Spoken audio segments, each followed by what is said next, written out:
Education. ছাত্ৰ-ছাত্ৰীসকল আজিৰ ভিডিঅ'টো লৈ আহিছোঁ নৱম শ্ৰেণীৰ সমাজ বিজ্ঞান বিষয়ৰ ইতিহাস খণ্ডৰ দ্বিতীয় অধ্যায় ভাৰতীয় জাতীয়তাবাদৰ উন্মেষণ পাত্ৰীৰ প্ৰশ্নাৱলীৰ উত্তৰসমূহ। প্ৰথমে আছে চমু উত্তৰৰ প্ৰশ্নসমূহ। ১ নম্বৰ প্ৰশ্নটো হৈছে ভাৰতীয় জাতীয়তাবাদৰ উন্মেষণৰ প্ৰথম কাৰকটো কি? সময় উল্লেখ কৰি লিখা। উত্তৰ: প্ৰথম কাৰকটো হৈছে পাশ্চাত্য শিক্ষাৰ প্ৰভাৱ আৰু ভাৰতীয় জাতীয়তাবাদৰ উন্মেষণ ঊনবিংশ শতিকাৰ প্ৰথমাৰ্ধত হৈছিল। ২ নম্বৰ প্ৰশ্নটো হৈছে আনন্দমঠ কোনে লিখিছিলে? উত্তৰ: বংকিম চন্দ্ৰ চট্টোপাধ্যায়ে লিখিছিলে। ৩ নম্বৰ প্ৰশ্নটো হৈছে চাৰে জাহাঁ সে আচ্ছা গীতৰ গীতিকাৰ কোন? উত্তৰ: ছাৰ মহম্মদ ইকবল। ৪ নম্বৰটো হৈছে ভাৰতত পোনপ্ৰথম ৰেল যাতায়ত কেতিয়া ক'ত সূচনা হৈছিল? ইয়াত কি সুধিছে কেতিয়া আৰু ক'ত সূচনা হৈছিল? ১৮৫৩ খ্ৰীষ্টাব্দত বোম্বাই আৰু থানেৰ মাজত পোনপ্ৰথমে ৰেল যাতায়তৰ সূচনা হৈছিলে। ৫ নম্বৰ প্ৰশ্নটো হৈছে ভাৰতত পোনপ্ৰথম টেলিগ্ৰাফ ব্যৱস্থা কেতিয়া ক'ত সূচনা হৈছিল? কেতিয়া হৈছিলে? ১৮৩৯ খ্ৰীষ্টাব্দত কলিকতা আৰু ডায়মণ্ড হাৰ্বাৰৰ মাজত বেচৰকাৰী খণ্ডত ভাৰতত পোনপ্ৰথম টেলিগ্ৰাফ ব্যৱস্থাৰ সূচনা হৈছিলে। ইয়াৰ পাছতে ৬ নম্বৰ প্ৰশ্নটো চাওঁ আহা। ভাৰতত পোনপ্ৰথম ছপাশাল কেতিয়া ক'ত স্থাপন হৈছিল? কেতিয়া হৈছিলে? ১৭৯৭ খ্ৰীষ্টাব্দত আৰু ক'ত হৈছিল? শ্ৰীৰামপুৰত স্থাপন হৈছিলে। ৭ নম্বৰ প্ৰশ্নটো চাওঁ আহা। কলিকতাৰ প্ৰেচিডেন্সি কলেজ প্ৰথমে কি নামেৰে ক'ত প্ৰতিষ্ঠা হৈছিলে? কি নামেৰে হৈছিল? প্ৰেচিডেন্সি কলেজ প্ৰথমে হিন্দু কলেজ নামেৰে কলিকতাত প্ৰতিষ্ঠা হৈছিল। ৮ নম্বৰ প্ৰশ্নটো চাওঁ আহা। লৰ্ড উইলিয়াম বেণ্টিংকৰ দুটা উল্লেখযোগ্য সমাজ সংস্কাৰৰ বিষয়ে লিখা। উত্তৰ: লৰ্ড উইলিয়াম বেণ্টিংকৰ দুটা উল্লেখযোগ্য সমাজ সংস্কাৰ হৈছে ১ নম্বৰটো হৈছে স্ত্ৰী শিক্ষা বিস্তাৰৰ বাবে গুৰুত্বপূৰ্ণ ভূমিকা লৈছিলে আৰু দ্বিতীয়তে সতীদাহ প্ৰথাৰ আইনী প্ৰক্ৰিয়াৰে নিবাৰণ কৰিবলৈ অশেষ চেষ্টা কৰিছিলে। তাৰ পাছতে ৯ নম্বৰ প্ৰশ্নটো হৈছে ভাৰতীয় সংবাদপত্ৰৰ ইতিহাসৰ প্ৰথমখন বাতৰি কাকত কি? উত্তৰ: বেংগল গেজেট। ইয়াৰ পাছতে আছে তোমালোকৰ চমু আৰু দীঘল উত্তৰৰ প্ৰশ্নসমূহ। প্ৰথম প্ৰশ্নটো চাওঁ আহা। চিপাহী বিদ্ৰোহে কেনেকৈ ভাৰতীয় জাতীয়তাবাদৰ উন্মেষ ঘটাইছিল? চমুকৈ লিখা। এতিয়া আমি উত্তৰটো চাওঁ আহা। ১৮৫৭ খ্ৰীষ্টাব্দত চিপাহী বিদ্ৰোহ হৈছিলে আৰু এই চিপাহী বিদ্ৰোহ এক প্ৰকাৰৰ ৰাজনৈতিক মুক্তিৰ আন্দোলন। চিপাহী বিদ্ৰোহৰ যোগেদি বিদ্ৰোহীসকলে ইংৰাজ শাসন উফৰাই পুনৰ মোগল শাসকক সিংহাসনত বহুৱাবলৈ বিচাৰিছিলে আৰু এই বিদ্ৰোহৰ উদ্দেশ্য পূৰণ হোৱা নাছিলে যদিও ইয়াৰ ফলাফল আছিল ভাৰতীয় জনগণৰ কাৰণে সুদূৰ প্ৰসাৰী। আৰু এক কথাত ক'বলৈ গ'লে এই বিদ্ৰোহৰ পৰাই নতুন ৰূপৰ ভাৰতীয় জাতীয় জীৱন গঢ়ি উঠিছিলে। তাৰ পিছৰ প্ৰশ্নটো চাওঁ আহা। উদৰ প্ৰেৰণ পত্ৰৰ মূল উদ্দেশ্য কি কি আছিল লিখা। উদৰ প্ৰেৰণ পত্ৰৰ উদ্দেশ্যসমূহ লিখিব লাগিব। ১ নম্বৰতে লিখিম প্ৰাথমিক স্তৰৰ পৰা বিশ্ববিদ্যালয় পৰ্যায়লৈকে শিক্ষা বিস্তাৰৰ এটা সুসংহত আঁচনি নিৰ্ধাৰণ কৰা। ২ নম্বৰ উদ্দেশ্যটো হৈছে দেশীয় ভাষাৰে আৰু উচ্চ পৰ্যায়ত ইংৰাজী ভাষাৰে শিক্ষা প্ৰদানৰ নিৰ্দেশনা প্ৰদান কৰি ভাৰতবৰ্ষত আধুনিক শিক্ষাৰ ভেটি তৈয়াৰ কৰা। ৩ নম্বৰ উদ্দেশ্যটো হৈছে মেধাৱী ছাত্ৰক বৃত্তি দিয়া আৰু শিক্ষানুষ্ঠান চৰকাৰী অনুদান আদিৰ ব্যৱস্থা কৰি শিক্ষানুষ্ঠানৰ সংখ্যা বৃদ্ধি কৰাৰ আঁচনি লৈছিলে। আৰু ৪ নম্বৰ উদ্দেশ্যটো হৈছে প্ৰতিখন প্ৰদেশতে শিক্ষা বিভাগ খুলিবলৈ পৰামৰ্শ আগবঢ়াইছিলে। ইয়াৰ পাছৰ প্ৰশ্নটো চাওঁ আহা। ভাৰতীয় জাতীয় জাগৰণ গঢ়ি তোলাত মুখ্য ভূমিকা লোৱা ৬টা কাৰকৰ বিষয়ে লিখা। আমি উত্তৰত লিখিম ভাৰতীয় জাতীয় জাগৰণ গঢ়ি তোলাত মুখ্য ভূমিকা লোৱা ৬টা কাৰক হৈছে প্ৰথম কাৰকটো হৈছে ১৮৫৭ চনৰ চিপাহী বিদ্ৰোহ। ২ নম্বৰ কাৰকটো চোৱা ব্ৰিটিছে পাশ্চাত্য শিক্ষাৰ দুৱাৰ মুকলি কৰি দিছিলে যাৰ শিক্ষাৰে শিক্ষিত হৈ ভাৰতীয়সকলে প্ৰতিদানত ব্ৰিটিছসকলক ঔপনিৱেশিক শাসকৰ ৰূপত বিৰোধ কৰিবলৈ আৰম্ভ কৰিছিল। ৩ নম্বৰ কাৰকটো হৈছে ব্ৰিটিছসকলে 1853 খ্ৰীষ্টাব্দত ভাৰতবৰ্ষত ৰেলপথৰ সূচনা কৰা। 4 নম্বৰ কাৰকটো হৈছে লৰ্ড উইলিয়াম বেণ্টিংকৰ সংস্কাৰকৰ্মী উদ্যোগৰ সহায়ত ৰাজা ৰামমোহন ৰায়ে ভাৰতত ভালেমান কুসংস্কাৰৰ অৱসান ঘটাবলৈ সক্ষম হৈছিল। পিছৰটো হৈছে 1885 খ্ৰীষ্টাব্দত ভাৰতীয় জাতীয় কংগ্ৰেছৰ জন্মৰ লগে লগে ভাৰতীয় জাতীয়তাবাদে এক বাস্তৱ ৰূপ পৰিগ্ৰহ কৰিছিলে। আৰু 6 নম্বৰ কাৰকটো হৈছে ব্ৰিটিছৰ আমোলত গঢ়ি উঠা জাতীয়তাবাদৰ উত্থানত ৰাজা ৰামমোহন ৰায়ৰ পিছতেই বাল গংগাধৰ তিলকৰ দৰে দাদাভাই নৰোজীয়েও স্বৰাজ প্ৰাপ্তিৰ ধাৰণাৰ গঢ় দি ভাৰতীয় সমাজলৈ প্ৰভূত বৰঙণি আগবঢ়াইছিল। ইয়াৰ পাছতে 4 নম্বৰ প্ৰশ্নটো চাওঁ আহা। ভাৰতীয় জাতীয় জাগৰণ গঢ়ি তোলাত পাশ্চাত্য শিক্ষাৰ 4টা প্ৰভাৱৰ বিষয়ে লিখা। ইয়াত আমি পাশ্চাত্য শিক্ষাৰ 4টা প্ৰভাৱ লিখিব লাগিব।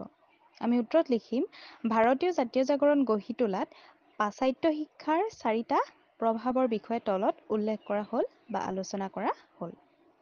1 নম্বৰ প্ৰভাৱটো হৈছে 19বিংশ শতিকাৰ প্ৰথমাৰ্ধত ইংৰাজী মিছনেৰী আৰু কেইগৰাকীমান চিন্তাশীল ব্যক্তিৰ চেষ্টাত কি হৈছিলে ভাৰতত আধুনিক শিক্ষাৰ ভেটি স্থাপনৰ বীজ ৰোপণ কৰা হয়।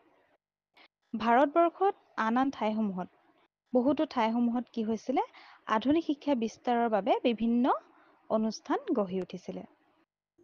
আৰু লগতে ব্ৰিটিছ চৰকাৰেও আধুনিক শিক্ষা বিস্তাৰৰ বাবে বিশেষ আঁচনি বা ব্যৱস্থা হাতত লৈছিলে। 2 নম্বৰতে হৈছে 1854 খ্ৰীষ্টাব্দত চাৰ্লছ উডৰ প্ৰচেষ্টাত ভাৰতত আধুনিক শিক্ষাৰ সূচনা হ'ল। 1854 খ্ৰীষ্টাব্দত আধুনিক শিক্ষাৰ সূচনা হৈছিলে চাৰ্লছ উডৰ প্ৰচেষ্টাত। আৰু উডে তেওঁৰ প্ৰেৰণ পত্ৰত প্ৰাথমিক স্তৰৰ পৰা বিশ্ববিদ্যালয় পৰ্যায়লৈকে শিক্ষা বিস্তাৰৰ এটা সুসংহত আঁচনি নিৰ্ধাৰণ কৰি নিম্ন পৰ্যায়ত দেশীয় ভাষাৰে আৰু উচ্চ পৰ্যায়ত ইংৰাজী ভাষাৰে শিক্ষা প্ৰদানৰ নিৰ্দেশনা প্ৰদান কৰি ভাৰতবৰ্ষত আধুনিক শিক্ষা ভেটি তৈয়াৰ কৰিছিল। আৰু তেখেতে মেধাৱী ছাত্ৰক বৃত্তি দিয়া আৰু শিক্ষানুষ্ঠানৰ সংখ্যা বৃদ্ধি কৰা এনেধৰণৰ আঁচনিসমূহ লৈছিলে। আৰু তেওঁ কি পৰামৰ্শ আগবঢ়াইছিলে প্ৰতিখন প্ৰদেশতে শিক্ষা বিভাগ খুলিবলৈ পৰামৰ্শ আগবঢ়াইছিল। 3 নম্বৰ প্ৰভাৱটো হৈছে পাশ্চাত্য শিক্ষাই বংগবাসীক পোনপ্ৰথমে আলোড়িত কৰিছিলে। এফালে ৰাজধানী কলিকতাৰ প্ৰতি আকৰ্ষণ আৰু আনফালে ইয়াৰ শিক্ষা প্ৰতিষ্ঠান। আৰু সেই সময়ত কলিকতা শিক্ষানুষ্ঠানত অধ্যয়ন কৰিব পৰাটো এটা গৌৰৱৰ বিষয় হৈ পৰিছিলে। তাৰপিছতে আছে 4 নম্বৰ প্ৰভাৱটো চোৱা আহা। কলিকতাত গঢ়ি উঠা শিক্ষিত সমাজখনৰ পৰাই প্ৰথম জাতীয় চেতনাৰ বিকাশ ঘটিছিলে। ঈশ্বৰচন্দ্ৰ গুপ্তই পোনপ্ৰথমে স্বদেশ প্ৰেমৰ কবিতা ৰচি দেশবাসীৰ অন্তৰত দেশপ্ৰেম জগাই তুলিছিলে। ঠিক একেদৰে আনন্দমঠ উপন্যাসৰ ৰচয়িতা বংকিম চন্দ্ৰ চট্টোপাধ্যায়ে বন্দে মাতৰম গীতেৰে মাতৃভূমিক বচোৱাৰ আহ্বান জনাইছিলে। গতিকে পাশ্চাত্য শিক্ষাৰ এনেধৰণৰ প্ৰভাৱতেই ভাৰতীয় জাতীয় জাগৰণ গঢ়ি উঠিছিলে। ইয়াৰ পাছতে 5 নম্বৰ প্ৰশ্নটো চাওঁ আহা। ভাৰতীয় জাতীয় জাগৰণ গঢ়ি তোলাত যাতায়তৰ উন্নতিয়ে কেনেকৈ প্ৰভাৱ পেলাইছিল লিখা। কি কৈছে যাতায়তৰ উন্নতিয়ে কিদৰে ভাৰতীয় জাতীয় জাগৰণ গঢ়ি তোলাত প্ৰভাৱ পেলাইছিল তাৰ বিষয়ে লিখিব কৈছে। আমি উত্তৰত লিখিম কোম্পানীৰ শাসন আৰম্ভ হোৱাৰ লগে লগে ভাৰতৰ আভ্যন্তৰীণ যাতায়াত ব্যৱস্থাৰ আমূল পৰিৱৰ্তন সাধন হয়। ইয়াত কোৱা হৈছে যে ভাৰতবৰ্ষৰ যিসমূহ কেঁচা সামগ্ৰী আছে সেইসমূহ আমি অন্য দেশলৈ ক্ৰয় কৰিবলৈ বা নিবলৈ আমাক এটা যাতায়াত ব্যৱস্থাৰ প্ৰয়োজন। সেইবাবে ভাৰতবৰ্ষৰ কেঁচা সামগ্ৰী ক্ৰয় কৰিবলৈ আৰু ইংলেণ্ডত প্ৰস্তুত কৰা শিল্পজাত সামগ্ৰী ভাৰতবৰ্ষত বিক্ৰী কৰিবলৈ ভাৰতবৰ্ষৰ যাতায়াত ব্যৱস্থা উন্নত কৰা হৈছিলে। সেই গতিকে 1853 খ্ৰীষ্টাব্দত মুম্বাই আৰু থানেৰ মাজত 21 কিলোমিটাৰ পথত ৰেল চলাচলেৰে ভাৰতবৰ্ষত প্ৰথম ৰেল যাতায়াত ব্যৱস্থাৰ সূচনা হয়। লগতে 1854 খ্ৰীষ্টাব্দত মাদ্ৰাজত ৰেলপথ নিৰ্মাণ কৰে। 1883 খ্ৰীষ্টাব্দত অসমতো শদিয়াৰ পৰা ডিব্ৰুগড়লৈকে ৰেল যোগাযোগ আৰম্ভ হয়। ৰেলপথৰ উপৰিও আমাৰ দেশত মটৰ গাড়ী চলাচল কৰিবৰ বাবে লৰ্ড ডেলহাউছিয়ে ৰাস্তা ঘাটৰো নিৰ্মাণ কৰিছিলে। এইদৰে 1839 খ্ৰীষ্টাব্দত কলিকতা আৰু ডায়মণ্ড হাৰ্বাৰৰ মাজত বেচৰকাৰী খণ্ডত প্ৰথম টেলিগ্ৰাফ লাইনৰ ব্যৱস্থা প্ৰৱৰ্তন হৈছে। এনেকৈয়ে আধুনিক যোগাযোগ ব্যৱস্থাই শিক্ষিত ভাৰতীয়ৰ মনত দিগন্তৰ প্ৰসাৰ কৰিছিলে। তাৰ পাছতে 6 নম্বৰ প্ৰশ্নটো চাওঁ আহা। ভাৰতীয় জাতীয় জাগৰণ গঢ়ি তোলাত ৰাজা ৰামমোহন ৰায়ৰ অৱদানৰ বিষয়ে লিখা। উত্তৰত লিখিম ভাৰতীয় জাতীয় জাগৰণ গঢ়ি তোলাত ৰাজা ৰামমোহন ৰায়ৰ অৱদান উল্লেখযোগ্য। তেখেত আছিল ব্ৰাহ্ম সমাজৰ প্ৰতিষ্ঠাপক। ৰাজা ৰামমোহন ৰায়ে হিন্দু ধৰ্মৰ সংস্কাৰৰ মাজতে আবদ্ধ নাথাকি সমাজ সংস্কাৰ আৰু শিক্ষা বিস্তাৰতো সমানেই গুৰুত্ব দিছিলে। আৰু তেখেতে বাল্য বিবাহ, পৰ্দা প্ৰথা, বহু বিবাহ আদিৰ তীব্ৰ বিৰোধিতা কৰিছিলে। ভাৰতবৰ্ষত প্ৰচলিত সতীদাহ প্ৰথা সম্পূৰ্ণ বন্ধ কৰাৰ ক্ষেত্ৰত তেখেতে বলিষ্ঠ ভূমিকা লৈছিলে। ৰাজা ৰামমোহন ৰায়ে ডেভিড হেয়াৰৰ সৈতে লগ লাগি ভাৰতবৰ্ষত পশ্চিমীয়া শিক্ষা বিস্তাৰৰ কাৰণে 1817 খ্ৰীষ্টাব্দত কলিকতাত হিন্দু কলেজ প্ৰতিষ্ঠা কৰিছিলে। আৰু বৰ্ধিত ভূমি কৰ উঠাই দি খেতিয়কৰ আৰ্থিক অৱস্থা উন্নত কৰিবলৈ তেখেতে আহ্বান জনাইছিল। ছাত্ৰ ছাত্ৰীসকল, তোমালোকক মই এই উত্তৰটো অতি চমুকৈ কৈ দিছোঁ। মেইন কথাখিনি তোমালোকে ভালদৰে এইটো পঢ়ি লিখি ল'বা। তাৰপিছতে 7 নম্বৰ প্ৰশ্নটো চাওঁ আহা। ভাৰতীয় জাতীয় জাগৰণ গঢ়ি তোলাত দয়ানন্দ সৰস্বতীৰ অৱদানৰ বিষয়ে লিখা। ইয়াত লিখিব লাগিব দয়ানন্দ সৰস্বতীৰ অৱদানসমূহ। ছাত্ৰ-ছাত্ৰীসকল, এই উত্তৰটোত মই তোমালোকে বুজি পোৱাকৈ মূল কথাখিনি কৈ দিম আৰু তোমালোকে ভালদৰে পঢ়ি লৈ এইটো উত্তৰটো লিখি ল'বা। এতিয়া চোৱা, দয়ানন্দ সৰস্বতীৰ অৱদান লেখত ল'বলগীয়া। দয়ানন্দ সৰস্বতীয়ে কি কৰিছিলে? পঞ্জাৱত আৰ্য সমাজ প্ৰতিষ্ঠা কৰিছিলে। গতিকে আৰ্য সমাজৰ প্ৰতিষ্ঠাপক স্বামী দয়ানন্দ সৰস্বতী। আৰ্য সমাজে এক ঈশ্বৰক বিশ্বাস কৰি দেৱ-দেৱীৰ উপাসনা আৰু মূৰ্তি পূজাৰ অসাৰতা জনগণৰ মাজত প্ৰচাৰ কৰিছিল। তেখেতে হিন্দু সমাজৰ বাল্য বিবাহ, জাতিভেদ, বহু বিবাহ, স্ত্ৰী শিক্ষা বিস্তাৰৰ বাবে আগভাগ লৈছিলে। হিন্দু ধৰ্মত আগতে অহিন্দু লোকক হিন্দু ধৰ্মত দীক্ষা দিয়াৰ কোনো প্ৰথা বা নিয়ম নাছিল। স্বামী দয়ানন্দই প্ৰথম ধৰ্মান্তকৰণ ব্যৱস্থাটো প্ৰৱৰ্তন কৰি আন ধৰ্মীয় লোকক ইচ্ছা অনুসাৰে হিন্দু ধৰ্ম গ্ৰহণত অনুমতি প্ৰদান কৰিছিল। আৰু স্বামী দয়ানন্দ সৰস্বতীয়ে আৰ্য সমাজৰ শাখাটো ভাৰতৰ বিভিন্ন ঠাইত স্থাপন কৰি ভাৰতত হিন্দু জাতীয়তাবাদ গঢ়ি তুলিছিল। তাৰ পাছতে আছে ভাৰতীয় জাতীয় জাগৰণ গঢ়ি তোলাত কেশৱ চন্দ্ৰ সেনৰ অৱদানৰ বিষয়ে লিখা। উত্তৰত লিখিম ভাৰতীয় জাতীয় জাগৰণ গঢ়ি তোলাত কেশৱ চন্দ্ৰ সেনৰ অৱদান উল্লেখনীয়। কেশৱ চন্দ্ৰ সেনে ব্ৰাহ্ম সমাজৰ আৰ্হিত মহাৰাষ্ট্ৰত 1867 খ্ৰীষ্টাব্দত প্ৰাৰ্থনা সমাজ প্ৰতিষ্ঠাৰ সংস্কাৰ আন্দোলনৰ সূচনা কৰিছিল। আৰু প্ৰাৰ্থনা সমাজে সমাজ সংস্কাৰৰ ক্ষেত্ৰত অধিক গুৰুত্ব দিছিল। প্ৰাৰ্থনা সমাজৰ মূল নেতৃত্ব গ্ৰহণ কৰিছিল জাষ্টিছ মহাদেৱ গোবিন্দ ৰানাডে। আৰু ৰানাডেৰ একান্ত চেষ্টাত বিধৱা বিবাহ সংস্থা আৰু দাক্ষিণাত্য শিক্ষা সমাজ নামৰ দুটা বিখ্যাত অনুষ্ঠান গঢ়ি উঠিছিলে। আৰু প্ৰথমটো অনুষ্ঠানৰ যোগেদি বিধৱা বিবাহৰ প্ৰতি উৎসাহ যোগোৱাৰ লগতে অনাদৃত বিধৱাসকলৰ আৰ্থিক সংস্থাপনৰ বাবে কুটিৰ শিল্পৰ অনুষ্ঠান গঠন কৰিছিল। প্ৰাৰ্থনা সমাজৰ যি সংস্কাৰ আন্দোলন আছিল, সেই আন্দোলনে সমগ্ৰ দক্ষিণ ভাৰতৰ জনতাৰ অন্তৰত জাতীয়তাবাদী ভাৱধাৰাৰ গভীৰ প্ৰেৰণা সঞ্চাৰ কৰিছিল। তাৰপাছতে 9 নম্বৰটো চাওঁ আহা। ভাৰতীয় জাতীয় জাগৰণ গঢ়ি তোলাত ৰামকৃষ্ণ পৰমহংসৰ অৱদানৰ বিষয়ে লিখা। আমি উত্তৰত লিখিম ভাৰতীয় জাতীয় জাগৰণ গঢ়ি তোলাত ৰামকৃষ্ণ পৰমহংসৰ অৱদান উল্লেখযোগ্য। তেখেতে মতবাদক কেন্দ্ৰ কৰি ৰামকৃষ্ণ মিছন গঢ়ি উঠিছিলে। ৰামকৃষ্ণ পৰমহংস এগৰাকী অতি সহজ সৰল ব্যক্তি আছিল আৰু তেখেতে অতি সুন্দৰ উপমাৰে তেওঁৰ ধৰ্মৰ বিশ্লেষণ আগবঢ়াইছিলে আৰু অনুগামীসকলক মুগ্ধ কৰিব পাৰিছিল। ৰামকৃষ্ণ মিছনৰ প্ৰতিষ্ঠাপক আছিল স্বামী বিবেকানন্দ। কলিকতা বিশ্ববিদ্যালয়ৰ কৃতী ছাত্ৰ বিবেকানন্দই ৰামকৃষ্ণ পৰমহংসৰ প্ৰতি আকৰ্ষিত হৈ তেওঁৰ শিষ্যত্ব গ্ৰহণ কৰিছিল। আৰু গুৰুৰ মৃত্যুৰ পিছত তেওঁ 1887 খ্ৰীষ্টাব্দত এটা মঠ প্ৰতিষ্ঠা কৰিছিল। স্বামী বিবেকানন্দই হিন্দু ধৰ্মৰ প্ৰকৃত সত্য দেশ-বিদেশ বিস্তাৰ কৰিছিল। এনেধৰণেই ভাৰতীয় জাতীয় জাগৰণ গঢ়ি তোলাত ৰামকৃষ্ণ পৰমহংসই সহায় কৰিছিলে। 10 নম্বৰ প্ৰশ্নটো চাওঁ আহা ভাৰতীয় জাতীয় জাগৰণ গঢ়ি তোলাত এনি বেচান্তৰ অৱদানৰ বিষয়ে লিখা উত্তৰ ভাৰতীয় জাতীয় জাগৰণ গঢ়ি তোলাত এনি বেচান্তৰ অৱদান উল্লেখযোগ্য মূলতঃ এনি বেচান্তে সমাজ সেৱাৰ মাজেৰে প্ৰাচীন ভাৰতীয় সভ্যতা আৰু সংস্কৃতি পুনৰুদ্ধাৰৰ ওপৰত মনোনিৱেশ কৰিছিলে আৰু তেখেতে ভাৰতীয় আধ্যাত্মিকতাক প্ৰাধান্য দি কেইবাখনো আদৰ্শ শিক্ষানুষ্ঠান প্ৰতিষ্ঠা কৰিছিল তাৰ ভিতৰত 1898 খ্ৰীষ্টাব্দত বাৰাণসীত প্ৰতিষ্ঠা কৰিছিলে চেন্ট্ৰেল হিন্দু স্কুল আৰু সেইখনেই 1916 খ্ৰীষ্টাব্দত মদন মোহন মাল্যবৰ পৃষ্ঠপোষকতাত বেনাৰস হিন্দু বিশ্ববিদ্যালয়ত পৰিণত হয়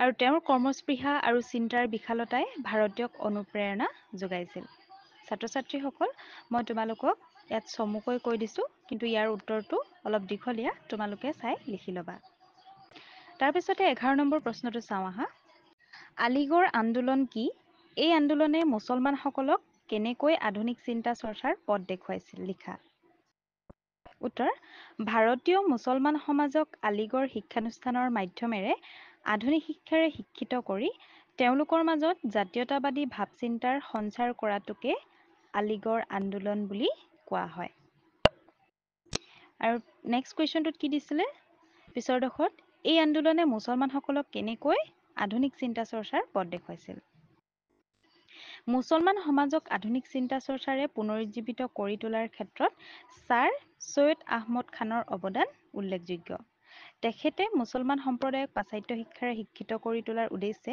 1864 খ্ৰীষ্টাব্দত জাগীপুৰত এখন ইংৰাজী আদৰ্শ বিদ্যালয় স্থাপন কৰে 1975 খ্ৰীষ্টাব্দলৈ তেওঁ আলিগড় মহম্মদন এংলো ইণ্ডিয়ান কলেজ প্ৰতিষ্ঠা কৰে আৰু কম সময়ৰ ভিতৰতে অনুষ্ঠানটো পাশ্চাত্য সাহিত্য সংস্কৃতিৰ আধাৰত জ্ঞান চৰ্চাৰ এটা অন্যতম কেন্দ্ৰত পৰিণত হৈ পৰে ছৈয়দ আহমদ খানে মুছলমানসকলৰ মাজত ৰাজনৈতিক চেতনাৰ বিকাশ ঘটাইছিল আৰু মুছলমান সমাজত নেতৃত্ব গ্ৰহণ কৰি তেখেতে সমাজক বহু পৰিমাণে কুসংস্কাৰৰ পৰা মুক্ত কৰিব পাৰিছিল আলিগড় আন্দোলনত এনেধৰণেই মুছলমানসকলক আধুনিক চিন্তা চৰ্চাৰ পথ দেখুৱাইছিল ইয়াৰ পাছতে 12 নম্বৰ প্ৰশ্নটো চাওঁ আহা বাতৰি কাকতৰ জন্মই ভাৰতীয়সকলৰ মাজত জাতীয়তাবাদী চিন্তাৰ উদ্ৰেক ঘটাইছিল এই কথাটো বৰ্ণনা কৰা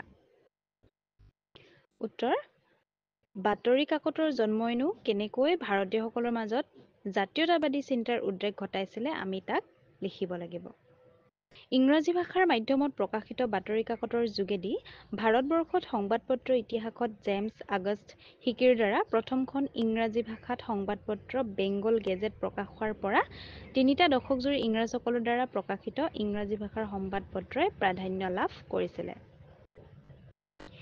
আধুনিক শিক্ষাৰে শিক্ষিত ভাৰতীয়ই সংবাদপত্ৰৰ গুৰুত্ব উপলব্ধি কৰাৰ ফলস্বৰূপে ঊনবিংশ শতিকাৰ দ্বিতীয় দশকৰ পৰা আঞ্চলিক ভাষাত বহুকেইখন কাকত প্ৰকাশ পাইছিল আঞ্চলিক ভাষাত প্ৰকাশিত সংবাদপত্ৰৰ জনপ্ৰিয়তা দ্ৰুতগতিৰে প্ৰকাশিত হোৱাৰ পটভূমিত সংবাদপত্ৰৰ স্বাধীনতা আৰু সমাজত গঢ়ি উঠা ইয়াৰ ভূমিকা সম্বন্ধে ইংৰাজ শাসকবৰ্গকো সজাগ কৰিছিল আঞ্চলিক ভাষাৰ সংবাদপত্ৰই ভাৰতৰ নৱজাগৰণ তথা জাতীয়তাবাদ গঢ়ি তোলাত যথেষ্ট অৰিহণা যোগাইছিলে 1823 খ্ৰীষ্টাব্দত পুনৰ ভাৰতৰ অস্থায়ী গভৰ্ণৰ জেনেৰেল ছাবজন আডামে পুনৰ ভাৰতীয় ভাষাৰ কাকতৰ ওপৰত বাধা নিষেধ আৰোপ কৰিছিল এনেধৰণেই বাতৰি কাকতৰ জন্মই ভাৰতীয়সকলৰ মাজত জাতীয়তাবাদী চিন্তাৰ উদ্ৰেক ঘটাইছিল তোমালোকে এইটো ভালদৰে পঢ়ি উত্তৰটো লিখি ল'বা মই চমুকৈ কৈ দিছোঁ তাৰপিছতে আছে 13 নম্বৰ প্ৰশ্নটো ভাৰতীয় জাতীয় কংগ্ৰেছৰ জন্মৰ ইতিহাস সম্পৰ্কে এটি চমুটোকা লিখা ছাত্ৰ ছাত্ৰীসকল জাতীয় কংগ্ৰেছৰ ইতিহাসৰ উত্তৰটো স্ক্ৰীনত দিয়া আছে তোমালোকে লিখি ল'বা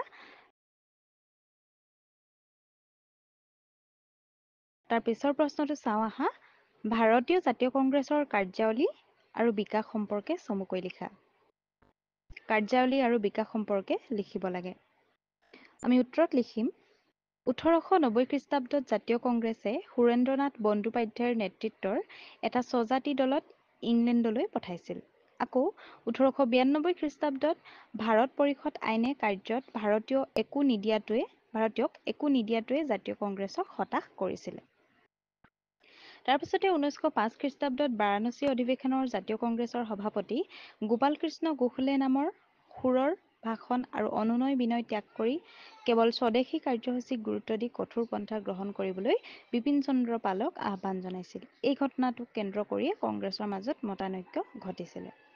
ইয়াৰ পিছতো হৈছে দাদাভাই নৰোজীৰ সভাপতিত্বত 1906 খ্ৰীষ্টাব্দত অনুষ্ঠিত জাতীয় কংগ্ৰেছৰ কলিকতা অধিৱেশনে স্বদেশী আন্দোলনৰ কাৰ্যসূচী গ্ৰহণ কৰাত পৰিস্থিতিত কিছু পৰিৱৰ্তন ঘটে। কিন্তু 1907 খ্ৰীষ্টাব্দত ৰাসবিহাৰী ঘোষৰ সভাপতিত্বত অনুষ্ঠিত কংগ্ৰেছৰ চুৰাট অধিৱেশনত জাতীয় কংগ্ৰেছৰ দুটা শিবিৰত বিভক্ত হয়। এটা হৈছে চৰমপন্থী আৰু আনটো হৈছে নৰমপন্থী। চৰমপন্থীসকলে অৰবিন্দ ঘোষৰ নেতৃত্বত স্বৰাজ, স্বদেশী, জাতীয় শিক্ষা আদি বিষয়সমূহৰ ওপৰত আস্থা ৰাখি ভাৰতীয়ৰ মাজত ৰাজনৈতিক জাতীয়তাবাদৰ গতি বৰ্তাই ৰাখিছিল। 1916 খ্ৰীষ্টাব্দলৈকে চৰমপন্থীসকলে মূল জাতীয় কংগ্ৰেছৰ পৰা আঁতৰত ৰাখিছিলে। ছাত্ৰ-ছাত্ৰীসকল, আজিৰ ভিডিঅ'টো আছিল ইমানেই।